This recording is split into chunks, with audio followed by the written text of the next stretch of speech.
महाराष्ट्राच्या उपराजधानीत धक्कादायक प्रकार घडला आहे। नागपूरमध्ये व्यापारासाठी राहणाऱ्या एका अफगाणी नागरिकावर आतंकवादी असे संबोधून काही तरुणांनी जीवघेणा हल्ला केला। ही घटना यशोधरा पोलीस ठाण्याच्या हद्दीत सोमवारी मध्यरात्री 1 वाजताच्या सुमारास घडली।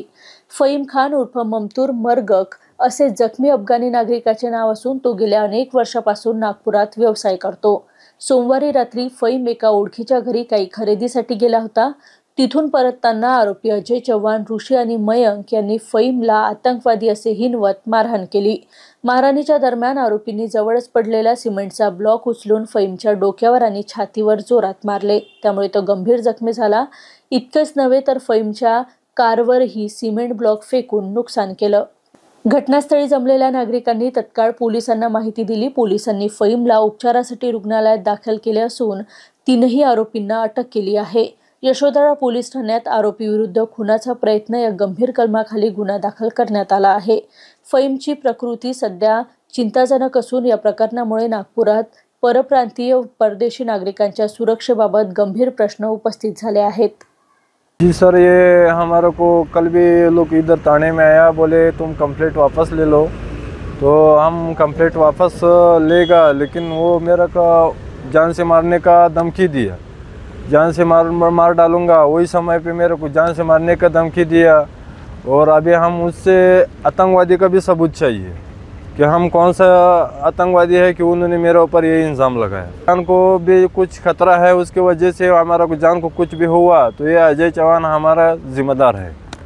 इन्होंने मेरे को धमकी दिया और हम गवर्नमेंट से ये मदद मांग रहे हैं कि उन आदमी से मेरा ये गाड़ी बना के दो, खर्चा दो और हमारा इलाज का खर्चा। काल 28/7/2025 यशोधरा पोलीस स्टेशनच्या हद्दीत यादवनगर एरिया आहे। तिथे आहे काही अफगाणी रेफ्युजीज आहेत, त्यांच्याकडे व्हॅलिड रेफ्युजी कार्ड्स देखील आहेत। ते मागच्या जवळपास 15 वर्षापासून नागपूरमध्ये राहत आहेत, वेगवेगळ्या प्रकारचे ते बिझनेस करतात। काल ते रात्रीच्या वेळेस तिथे त्यांना एक जुना फ्रीज खरेदी करायचा होता, तर ते बघण्यासाठी गेले होते की ते फंक्शनल आहे किंवा कसं। त्यावेळेस तिथेच त्या वस्तीत राहणारा एक अजय चव्हाण नावाचा हॅबिच्युअल ऑफेंडर आहे आणि त्याच्यासोबत त्याचेच नातेवाईक एक ऋषी तांबे नावाचा मुलगा आणि एक मायनर मुलगा होता।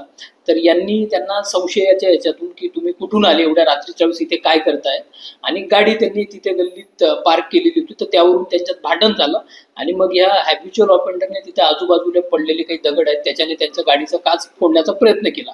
तर त्यात त्या एका व्यक्तीच्या डोक्याला देखील दगड लागलेला आहे।